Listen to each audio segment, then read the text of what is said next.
Hello everyone, welcome to Otaku Talk. It's me, your boy, your host, OD, and today we'll be reviewing and analyzing chapter 1092 of One Piece. If this is your first time on this channel, or you've been here before but haven't done so already, would greatly appreciate it if you could do your boy a solid and like, share, and subscribe would mean the absolute world to me. That video I want to do with the full review of the live action is still coming out. Don't worry, I'm just taking a little bit long on it, but I do plan on getting that out to you guys probably sometime this weekend. Anyway, without much further ado, let's get into this review.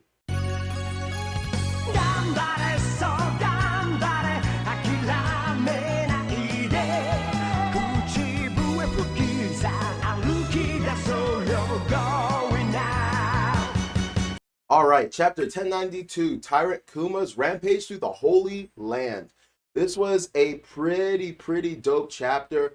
Like, the first 90% of the chapter was interesting, but then the last panel, the last, like, 2 pages or whatever, completely blew me away. So let's start off with Tyrant King Kuma is rampaging through Mary Joie, and you just see all of the not holy knights, but the celestial dragon guards, knights, whatever you want to call them, and they're just kind of like trying to hold on to him. He uses Ursa's shock and blasts him away. Now we still have zero clue as to what he is even doing in Mary Joie in the first place. He climbed all the way up. He looks damaged, and we're not really told, and we don't really quite know if he accomplished his objective or not. Part of me feels like he accomplished his objective because later on he leaves. So I'm not quite sure, but I would really like to know what the point of him coming here was. So after he uses the Ursa shock and wipes out all the fodder, Akainu shows up, which was not expecting someone on his level to show up so soon. I was kind of expecting, maybe for us to finally see the Holy Knights, or maybe for us to see someone else. Wasn't really expecting Akainu himself to come and handle this issue, but I guess it kind of makes sense. Kizaru's busy. I have no clue where like Green Bull and what's his name are, Fujitora are. So maybe he's just the only one around that's able to handle this fight. He's talking to Kuma. He's like, "Hey, what are you doing? Blah blah blah. You're supposed to be a puppet. Yada yada yada." Clearly, Kuma is not giving him a response. Also, something hilarious that happened was when Akainu shows up, the Celestial Dragons are not only complaining about Kuma and being like, Akainu, you need to handle this. They're complaining about the fact that, like, I don't know what food it was, but I think it was lobster. They're like, I ordered lobster last night and I didn't get any. What are you gonna do about this? And I think it's hilarious because it's just one of those disconnects between like the ruling class and the people that have to prop them up, because they're over here, they're so stuck up, they're so like vain and like stuck in their own hubris that they don't understand the extent of like what's going on. You guys are in danger. Like, everything going on right now is so much, I don't want to say bigger than you because like you're part of the problem, but like you guys are really in danger and you really need to start seeing that and stop acting so like, I don't know the word I'm looking for, but like they need to get their heads out their asses because they need to wake up and see that the siege is real, that Mary Joie has been attacked numerous times. They're not getting food for a reason. Like, shit's real out here, and I just do not think that they're quite grasping that. So anyway, Akainu is fighting Kuma, and let's just say it is not going well. Akainu is fucking him up. He is completely just working him. Kuma doesn't really stand a chance here. We see, Akainu release his tried and true, I think it's the Hellhound attack, and he takes off, kind of like he did with Whitebeard, takes off part of Kuma's head, and to that he says something along the lines of, "Oh, looks like you still bleed." We see another panel where it looks like he uses lava to cut off Kuma's foot, and before he can finish the job, it looks like Kuma tries to not tries to, succeeds in porting himself away. So where is he going? No clue. What did he achieve here? No clue. What's his objectives? No clue. But I'm becoming even more like intrigued the more and more we go through this. So after he disappears, Akainu basically has like a memory flashback where he has Juribani tied up, and he's basically like, "Hey, this is pointless." Kuma agreed to become a living weapon. Joribani, of course, is like, no, he would never agree to that. So I'm curious about why Akinu's like thinking that, what he's like, what's going through his head right now. And even after that flashback, he goes, "You have no mind, you have no will, etc., etc." So I think Aki Inu kind of believes it, but I think part of him might be rejecting that notion. Who the hell knows? So we get back to Egghead, and the siege is still going on. We have the pacifistas attacking the mechanized sea beast, and the I don't think we see them, but obviously the vice admirals are still fighting, and everything like that. And then we see Gear Fourth Snake Man Luffy fighting against Kizaru, and to be honest, rather impressively, Kizaru seems to be handling it. Like hopefully we'll see it when it's animated, but it just looks like he's just nonchalantly able to predict and block Luffy's attacks. A lot of people are upset because apparently Kaido struggled a lot more with this than Kizaru. I don't know what to tell you. I don't think this is an indicator that like Kaido is much stronger. I'm sorry, much weaker than Kizaru. I just think it's a narrative thing. It looks cool for the fight, and fighters gonna have advantages and disadvantages, right? Also, I think one of the benefits of Snake Man is how fast it is, and its unpredictability, right? And with Kizaru, he's made out of light. He probably has light speed reaction, light speed movement, and stuff like that. So it's easier for him to see the trajectories of these attacks and react to them. And that's my headcanon, but who the hell knows? So anyway, they're talking, and Kizaru is relatively impressed by Luffy's might, and he's like, why would a pirate like you want to, protect Vegapunk? And Luffy's like, why would you want to kill Grandpa Apple or Apple Gramps, right?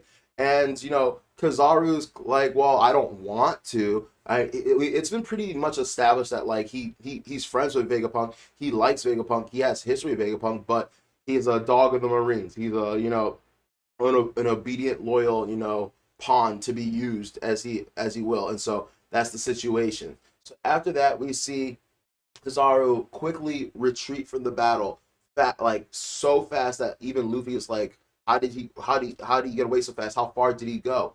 And then he channels a string of light. And one thing I want to know is, can Kizaru himself move at the speed of light, or can he only do it when he like transfers himself into these beams of light? It seems intentional the way Oda draws it, and we've seen it in the anime. So it makes me think that like there's something to this whole light speed thing that is like more than just Kizaru being light himself. Maybe he has to put himself in a form or execute a specific technique that lets him take the most advantage of his light abilities, right? But anyway, once he gets enough distance, he charges at Luffy through this beam, and you see this light beam, and then you see this part running through the light beam, and then immediately you see it like get super large and intense, and we see Kizaru say, speed is power, and charges and hits the ever-loving mess out of Luffy, sends him flying, and we see him going through the dome, right? He also attacks the robot that's carrying the Sunny, and we see a little flashback of Vegapunk calling it, the giant robot of mankind's dreams and stuff like that, and sends that tumbling down as well. So now we're in a big, big predicament. Also, can we just talk about how resilient and durable and tough the Sunny Go is? Because that thing had to have dropped from several like meters in the air and landed on itself, and for it to be like in contact and stuff just speaks volume. Because I was like, oh my god, do something, do something, because there's no way that a ship can survive from a fall from that height and be okay. And Sunny was like, watch me, and I was like, okay, you got it. So that was really interesting to me. There's a sequence where Joribani and Kizaru fight, and once again, I am so just like, maybe I'm reading into things, but this is the second time that someone has alluded to her being like grown up or bigger or something like that, and I can't tell if this is just an innocuous like statement, or the fact that like that Oda has made a point to address it twice recently. Maybe Joribani is a lot younger than we thought. Like I said, a lot of times the theory has always been that she was a lot older than we thought. We thought she was Kuma's mom, Kuma's sister. Like, we thought she was a lot older than she led on to be. And now it turns out that, well, not Kuma's sister, Kuma's mom or grandma. But now it turns out, like, it could turn out that she's more of a kid than we thought.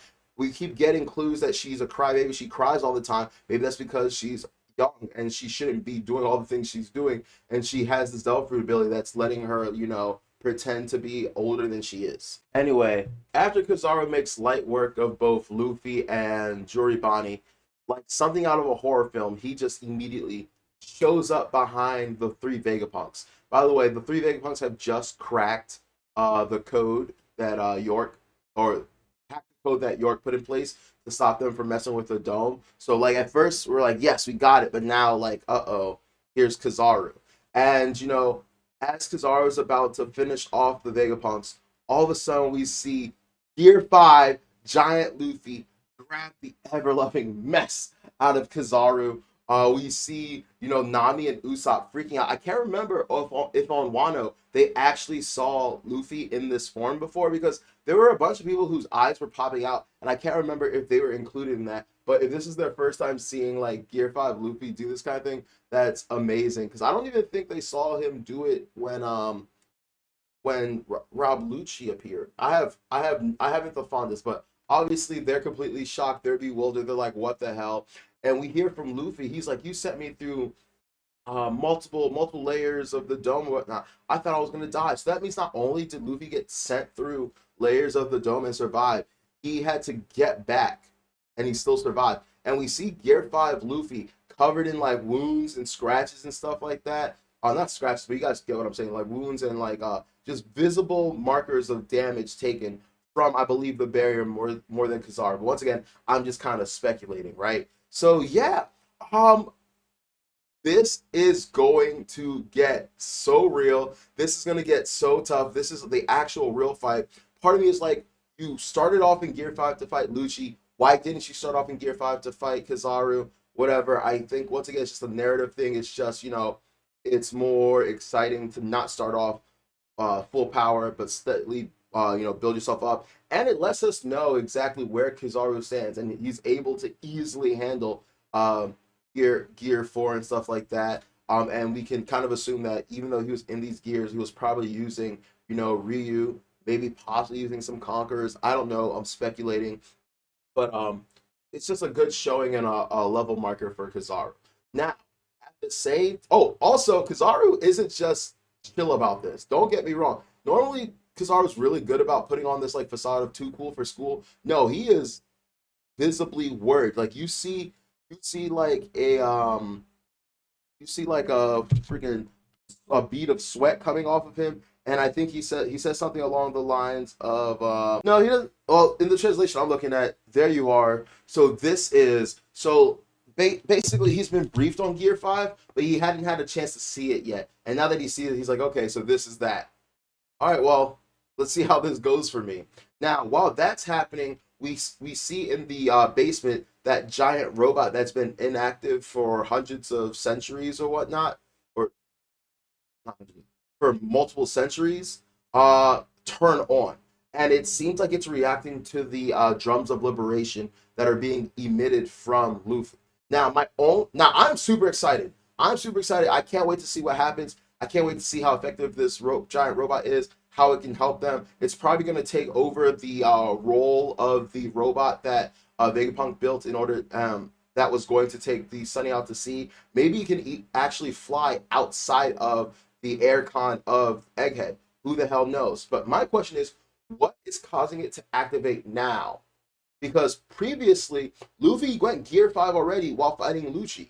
So I don't really understand how the circumstances have changed exactly. I'm sure we're going to get it explained, but very, very curious about that. But yeah, awesome chapter, especially that last panel. I'm sure everyone while they were reading it went like, oh my god. First you get hit with the like Gear 5 Luffy grabbing Kizaru and you're like, hell yeah, let's go. And then before you can even react to that, we see that robot activate, and now our gears are just turning and trying to figure out, okay, what exactly does this mean? Why is the robot activated? What's it going to do once it's activated? What abilities does it have? Is it friend or foe? Is it going to help us or hurt us? I have a feeling it's going to help us. What is the connection to the ancient kingdom?